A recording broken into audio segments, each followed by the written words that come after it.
ঝিনাইদহ শহরের পায়রা চত্বর এলাকায় বসেন শ্যামল দাস। সারাদিনে তার আয় ৩০০ থেকে ৪৫০ টাকা। আগের মতো বাড়তি আয় হয় না বলে আফসোস করেন মধ্যবয়সী এই চর্মকার। শুধু শ্যামলই নন, পায়রা চত্বর এলাকায় যে কজন চর্মকার কাজ করে তারা বলছেন কাজ কমেছে, সাথে কমেছে আয়ও। এই পেশার এখন ইনকামও নেই, সম্মানও নেই। এই জন্য এই পেশায় মানুষ আসতে চাচ্ছে না, কারণ এই পেশায় যে ইনকাম তার দিয়ে সংসার চলে না। তাই আর কি এই পেশা মানুষ আস্তে আস্তে ছেড়ে দিচ্ছে। ওই কোনো রকম সব জিনিসের দাম বেশি, করা কষ্ট করে জীবন যাপন করছে। এখন কি করবো, উপায় তো নেই।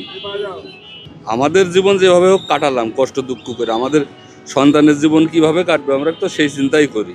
এখন আগের মতন পেশা নেই, ব্যবসা নেই। আগে যেরকম ছিল বেশি ইনকাম হতো, এখন তার চেয়ে অনেক কম। এই যে কোনোভাবে দিন মজুরি চলে যাচ্ছে এখন। এখন কোনো ঠেকাওয়ালা মানুষের ধার দেনা কেনে চলতে আসছে, আগের মতন ইনকাম তার নাই। পাতির দাম বেশি, আমরা চলতে পারছি না। এখন এইভাবেই চলতে হচ্ছে, দিনা হচ্ছে কেমনে, যে দিনাটা করা হচ্ছে সেই দিনা দেওয়া হচ্ছে না, কেমনে হলো দিনা হয়। ছেলেবেলে লেখাপড়া খরচ চালাতে পারছি না, যে ইনকাম হচ্ছে। এখন একটু জিনিসপাতির দাম যদি কম হইতো, গরিব মানুষের দিক থেকে ভালো হইতো। সামাজিক সম্মান না থাকায় অনেকেই পেশা বদল করে চলে গেছেন ভিন্ন পেশায়। তবে কেউ কেউ এখনও বাপদাদার ব্যবসাকে ধরে রেখেছেন। যুগ যুগ ধরে এই পেশায় যুক্ত আছেন অনেকেই। তবে বর্তমান সময়ে জুতো, সেলাই, পলিশের কাজে আয় কম হওয়ায় অনেকেই মুখ ফিরিয়ে নিচ্ছেন। নতুন প্রজন্মের কেউ এই পেশায় আসতে চায় না বলে জানান এই চর্মকার। এই পেশায় না এসে অন্য পেশায় চলে যাচ্ছে, যেখানে টাকা পাচ্ছে বেশি সেখানে চলে যাচ্ছে। এই পেশায় আসতে যাচ্ছে না। এমনি ছোট কাজ তারপরেও লোক ভিড়তে যাচ্ছে না। আগের থেকে ইনকাম কম।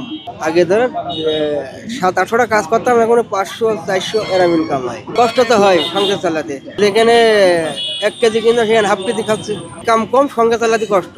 শীতে ঠান্ডাতে লোকজন কমে, আয় ইনকাম কম। এখন সংসার তো চালাতে একটু কষ্ট হচ্ছে, সংসার তো মেনটেন করতেই হবে।